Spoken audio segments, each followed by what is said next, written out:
At this point, we're almost done. The only thing that remains is to actually add questions to our quiz. In previous videos, we showed you how to put together a quiz, how to set the timing, and otherwise create a quiz. The next section, I want to show you how to actually add the questions. So this is a reminder. We would go through and we would make a brand new quiz like this. So we'll call this quiz 2. I think there was a quiz 2 already. And we would change the timing options, the grade options, all of these things here. Fill this in as we would like it to be. And then we're just going to go save and return to course. Now at this point, this quiz is completely empty. And so if I try to access the quiz, I'm going to get an angry red bar that shows up that says no questions have been added yet. So now I can either click this button right here that says Edit Quiz, or I can go over to Administration and I can choose Edit Quiz right here. They both do the same thing. They both take me to the same spot. So I'm just going to go right here, click Edit Quiz. So that's going to bring us to this interface right here. Notice we have a maximum grade at this point over here. This option here, Repay Junaid, we'll come back to in a moment. So we're going to come over to Add, and now we've got a few options in here. We could add a new question, and that will bring up the interface we saw previously. It will allow us to actually create a new question on the spot to go into this quiz. The bottom, the second option is from Question Bank. That will bring up the entirety of the question bank where we can choose a category and I can choose a specific question. Most of the time, though, this is the option you're going to want to do. If you've created a large database of questions and you just like to enter a random selection of those to students, especially if you're allowing the students to take the quiz multiple times, and therefore you want them to have new questions each time, you're going to enter in random questions. So let's say I'm going to put in 5 random questions, and I'm going to go through and I'm going to choose them from this big cohort here of 192 possible questions from that category right there. I'm going to go add a random question, and now there are 5 questions added. Now notice that these don't have a particular name because each one of these is going to be a different question every single time the student takes this exam, or any student takes the exam. But let's put some more questions in here. And this is actually one of the cool things about Moodle quizzes, is that we can utilize Moodle quizzes to reinforce material that students have learned earlier on. So what I usually do is I will put in, say, 5 questions covering the newest material, and then I'll go through and I'll go add questions again, add random question, and now I might add, say, 3 questions from a different category they had covered in previous quizzes. And let's say that was quiz number 1. So I'm going to add 3 from quiz number 1, add random question. Now I have 8 questions, and this is where we're going to use the Repay Junaid.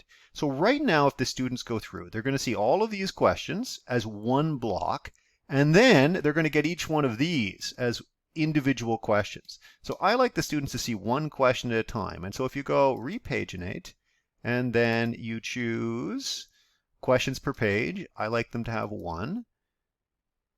Then it will fix it up, and this is what you get right here. Okay, so now I only have 8 questions in here, so I'm going to change the maximum grade to 8. And I'm going to save it. And I'm going to go back to my quiz. It's now done. So at this point, quiz number 3 is ready to go. And I can go and I can take a look and preview and make sure everything works correctly. So if I go preview quiz now, I should see 8 questions. I'll get the student's view. As we go through, we will see that they are all different. We can move through, and I can finish the attempt. And then if I want, I can start a new preview. And what I should see is that the first question is going to be a completely different question than it was the first time. And you can see it is. Now, people who are a little eagle-eyed may have noticed that when I was typing up the questions for import, I made a mistake in the second question. Now, I'd like to pretend that that was a clever way of showing what I want to show you now, but it wasn't. It was an actual mistake. And this is going to happen to you all the time when you import questions. You'll make mistakes. And often, unfortunately, you only find out about those errors once students have partially completed the quiz. At that point, though, it's actually quite easy to make the change. So what you would do at that point, and I'm going to take you to another course. So here is a course where I have actually run a real test. And you can see there have been 103 attempts of this quiz right here.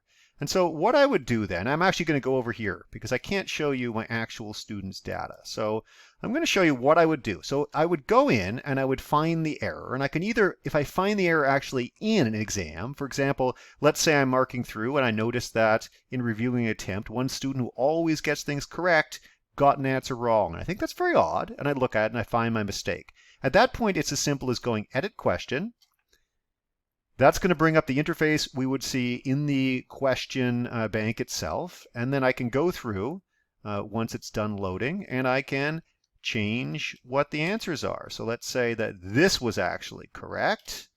And let's say that this one was wrong. Then I could change them there. And maybe I want to be nice because maybe I have made a mistake in, for example, the PowerPoints, and I want to give students marks for both my error in the PowerPoints and what the actual mark was, in which case I could give 2 correct answers at this point.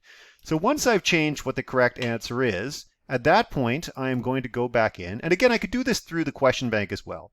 I'm going to go into the exam, and it doesn't have to be done. It could still be going. I'm going to choose the attempts.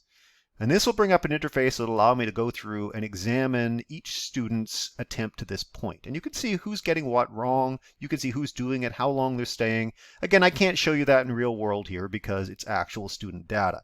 Instead, I'll show you what you would see. So you will see, you can choose to only see in progress ones, only see finished ones, etc.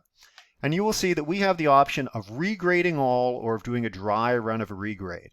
So if you click either one of these options, it's going to run through and regrade every exam that's been done using the change we've just made to the answer scheme.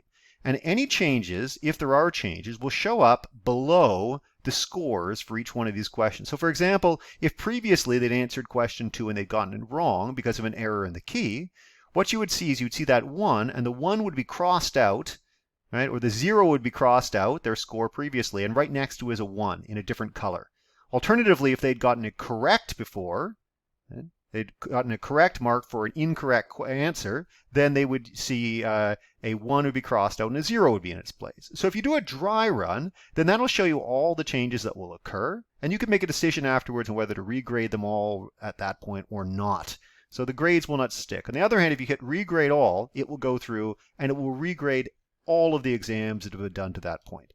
So that takes you through the basics of how to make a quiz, how to add questions, why you might make a quiz, and how to fix any errors that you come along. At this point, it's just really up to you in terms of how creative you can be with this.